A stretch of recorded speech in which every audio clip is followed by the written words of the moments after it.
नमस्कार दोस्तों, headlines of the day की सीरीज में एक बार फिर से आप सभी का स्वागत है। आज डेट 6 फरवरी और आज की जो इंपॉर्टेंट न्यूज़ है द हिंदू की, आपके एग्जाम के पॉइंट ऑफ व्यू से हम उन्हें एक एक करके समझने का प्रयास करेंगे। लेकिन हमेशा की तरह एपिसोड की शुरुआत करेंगे एक मोटिवेशनल कोट के साथ, और कोट है, आपकी पसंद आपकी आशाओं को प्रतिबिंबित करे, न कि आपके डर को। और ये कथन है नेल्सन मंडेला जी का।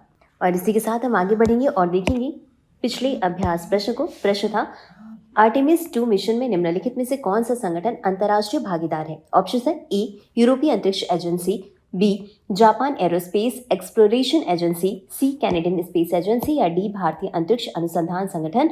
और इस प्रश्न का सही उत्तर है विकल्प सी कैनेडियन स्पेस एजेंसी।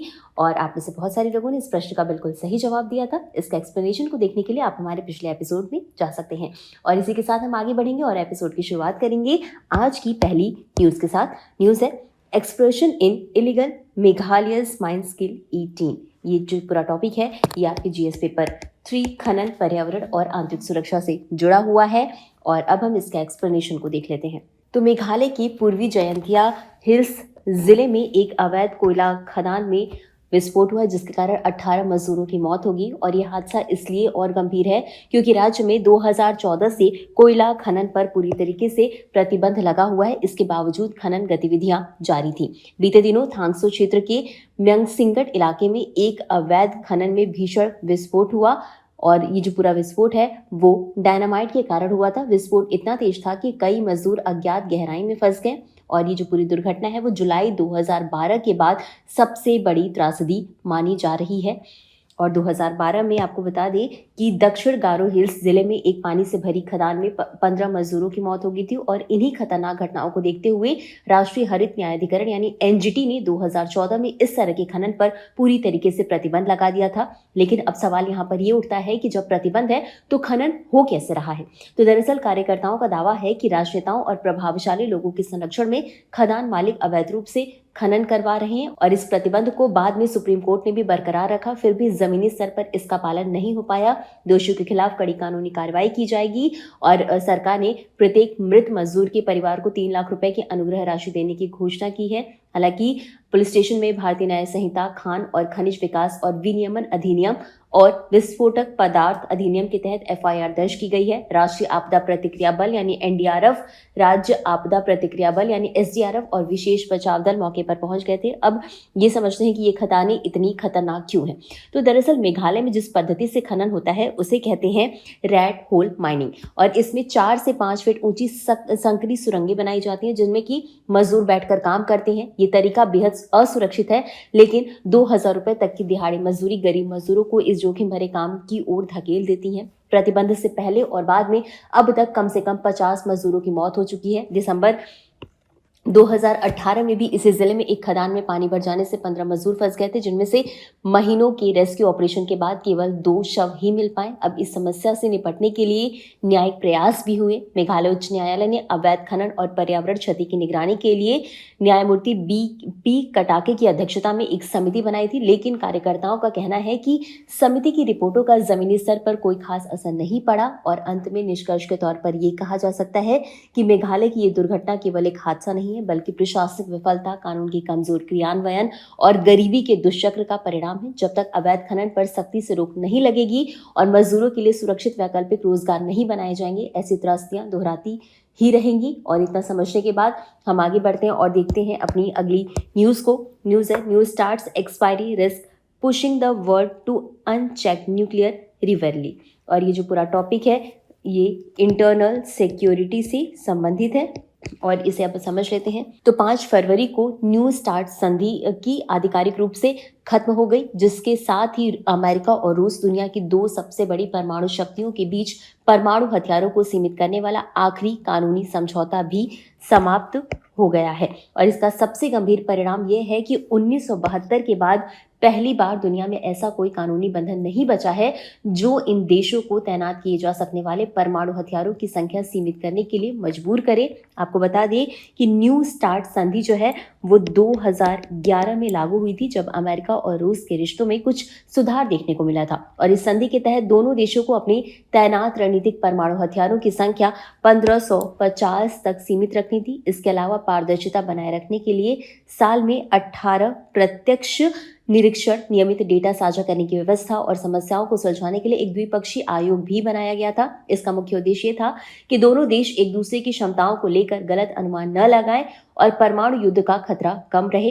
हालांकि ये संधि शुरू से ही विवादों से घिरी रही। रूस का कहना था कि अमेरिका की मिसाइल रक्षा प्रणालियां रणनीतिक संतुलन को बिगाड़ती हैं, क्योंकि अगर एक देश दूसरे के जवाबी हमले को रोकने में सक्षम हो जाएंगे तो पारस्परिक विनाश की गारंटी यानी कि म्यूचुअली एश्योर्ड डिस्ट्रक्शन का सिद्धांत कमजोर पड़ जाता है। दूसरी ओर अमेरिका को रूस की कुछ नई पारंपरिक और हाइपरसोनिक क्षमताओं पर आपत्ति थी, जिन्हें परमाणु हथियारों के बराबर खतरनाक माना जा रहा था। अब समय के साथ रूस ने सरमत जैसे भारी अंतर्महाद्वीपीय बैलिस्टिक मिसाइल और अवागार्ड जैसे हाइपरसोनिक हथियार विकसित किए। कुछ प्रणालियां न्यू स्टार्ट के दायरे में आ गई, लेकिन कई नई तकनीकें जैसे कि परमाणु ऊर्जा से चलने वाला पानी के भीतर ड्रोन पोसाइडन संधि की परिभाषा से बाहर रह गई। इससे यह साफ हो गया कि मौजूदा शस्त्र नियंत्रण ढांचे नई तकनीकों को पूरी तरह कवर नहीं कर पा रहे हैं। हालांकि ये संधि जो है वो मूल रूप से 2021 में समाप्त होनी थी, लेकिन अंतिम समय में इसे 2026 तक बढ़ा दिया गया। फिर फरवरी 2023 में यूक्रेन युद्ध के बाद बिगड़े संबंधों के चलते रूस ने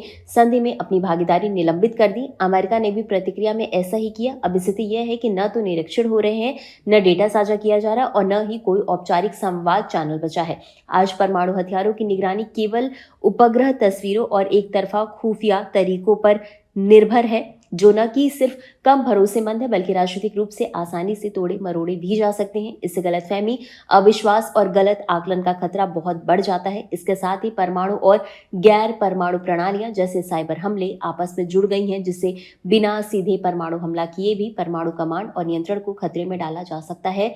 हालांकि आपको बता दें कि न्यू स्टार्ट की समाप्ति का एक और गंभीर प्रभाव यह है कि चीन और अन्य परमाणु शक्तियों को वैश्विक शस्त्र नियंत्रण व्यवस्था में शामिल करना अब और कठिन हो गया है। अमेरिका कह सकता है कि जब तक चीन पर भी प्रतिबंध न हो वह खुद पर ही सीमाएं क्यों लगाए। रूस नाटो की सामूहिक सैन्य शक्ति को हवाला दे सकता है। वहीं चीन पहले ही कह चुका है कि उसका परमाणु शस्त्रागार अमेरिका और रूस से बहुत छोटा है, इसलिए उस पर समान नियम लागू करना न तो उचित है और न ही तर्कसंगत। विश्लेषकों का मानना है कि मौजूदा हालात में पूर्ण निरस्त्रीकरण की उम्मीद अव्यवहारिक है। इसलिए एक व्यवहारिक रास्ता ये हो सकता है कि पहले अमेरिका और रूस के बीच न्यूनतम पारदर्शिता और संवाद बहाल किए जाए, फिर P5 देशों के बीच परिभाषाओं और सीमित पारदर्शिता नियमों को मानकीकृत किया जाए और अंत में हॉटलाइन, प्रशिक्षण, सूचना और दुर्घटना निवारण जैसे उपायों को मजबूत किया जाए। इससे बिना तुरंत हथियार गिनती शुरू किए भी परमाणु जोखिम को कुछ हद तक कम किया जा सकता है। कुल मिलाकर न्यू स्टार्ट संधि की समाप्ति ने दुनिया को अनियंत्रित परमाणु प्रतिद्वंदिता की ओर धकेलने का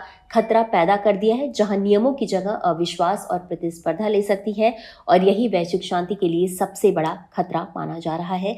और इसी के साथ हम आगे बढ़ेंगे और देखेंगे अगली न्यूज को। न्यूज है Shah launches Bharat taxi in Delhi, NCR and Gujarat. और ये जो पूरा टॉपिक है GS पेपर 3 डेवलपमेंट से संबंधित है। न्यूज क्या है इसे समझ लेते हैं।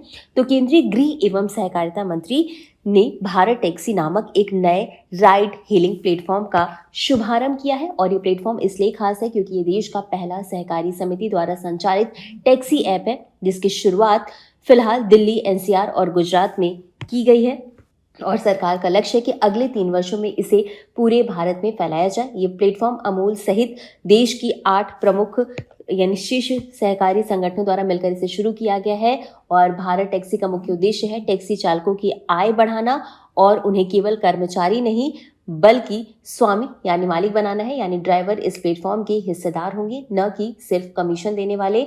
अब इसमें शामिल संगठनों की बात करें तो सहकारिता मंत्रालय इसमें नीतिगत मार्गदर्शन देते हैं। सहकार टैक्सी कोऑपरेटिव लिमिटेड संचालक इकाई है इसकी, और बहु राज्य सहकारी समिति अधिनियम 2002 के अंतर्गत इसे पंजीकृत किया गया है। 6 जून 2025 को स्थापित किया गया।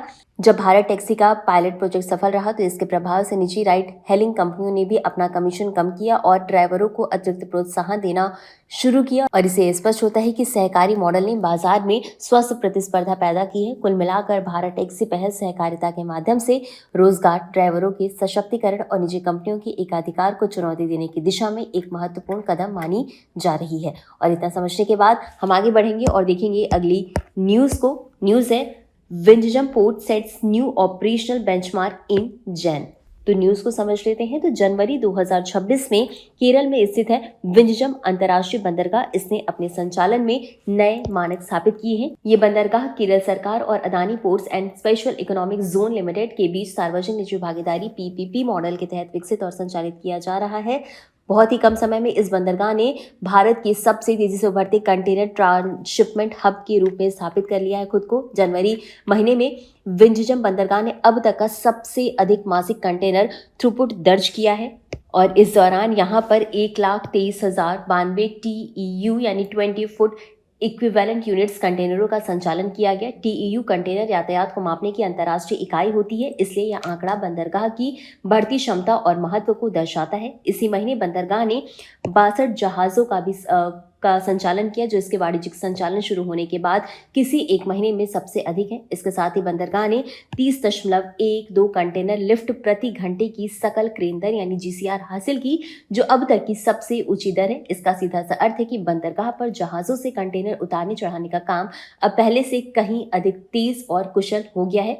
ये सभी उपलब्धियां ये बताती हैं कि केवल 1 वर्ष पहले शुरू हुए इस बंदरगाह की उत्पादकता में बहुत ही सुधार हुआ है। बेहतर तकनीक, कुशल प्रबंधन और रणनीतिक स्थान के कारण विंझम बंदरगाह अब वैश्विक शिपिंग नेटवर्क में भी अपनी मजबूत पहचान बना रहा है। कंटेनर हैंडलिंग की मात्रा के आधार पर विंझम बंदरगाह अब विश्व के कंटेनर बंदरगाहों में 83वें स्थान पर पहुंच गया है और ये उपलब्धि भारत के समुद्री व्यापार, लॉजिस्टिक क्षमता और अंतर्राष्ट्रीय ट्रांसशिपमेंट में आत्मनिर्भरता की दिशा में एक महत्वपूर्ण कदम मानी जा रही है। और इतना समझने के बाद हम आगे बढ़ेंगे और देखेंगे आज की अगली और अंतिम न्यूज को।